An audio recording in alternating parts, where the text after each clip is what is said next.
இன்றைக்கி சுண்டைக்காவும் பலாக்கொட்டையும் போட்டு ஒரு காரக்குழம்பு வைக்கலாம். ஃபஸ்ட்டு எண்ணெயை விட்டு கருவடம் போட்டுக்கலாம். கொஞ்சம் வெந்தயம், பூண்டு,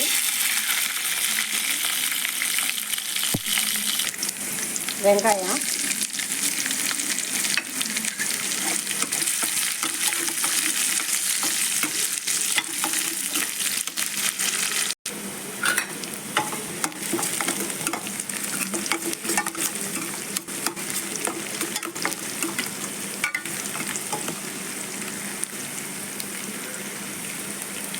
இது கூட 2 பெரிய தக்காளி அடி வச்சுருக்கேன், அதையும் சேர்த்துக்கலாம்.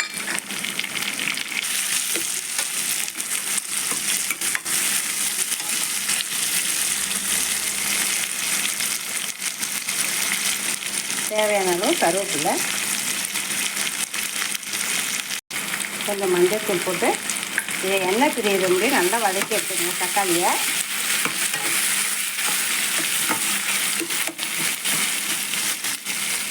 நல்லா வதக்கியாச்சு. இப்போ சுண்டைக்காவும் சேர்த்துக்கலாம்.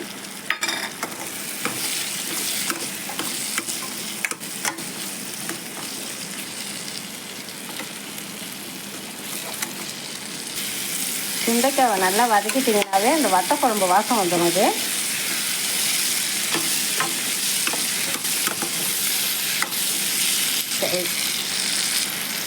இது கூட பலாக்கொட்டையும் சேர்த்துக்கலாம். நீங்கள் என்ன காய்கறி இருந்தாலும் போட்டுக்கலாம். முருங்கைக்காய், கத்திரிக்காய், எந்த காய்கறி இருந்தாலும் போட்டுக்கலாம்.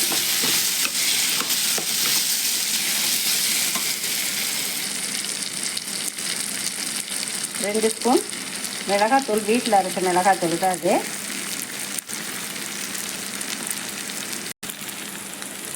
தனியா தூள் 1 ஸ்பூனு போட்டுக்கலாம். இதையும் நல்லா வதக்கி எடுப்போம்.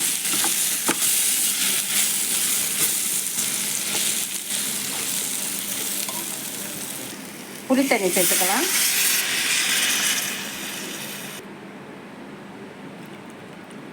தேவையான அளவு தண்ணி விட்டுக்கலாம்.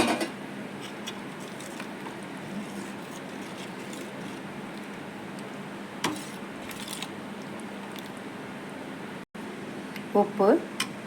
இப்போ இதை மூடி போட்டு நல்லா கொதிக்க வச்சு இறக்கலாம். நல்லா கொதித்து ரெடி ஆயிடுச்சு. நீங்களும் இதே போல் செஞ்சு பார்த்துட்டு கமெண்ட்டில் சொல்லுங்கள்.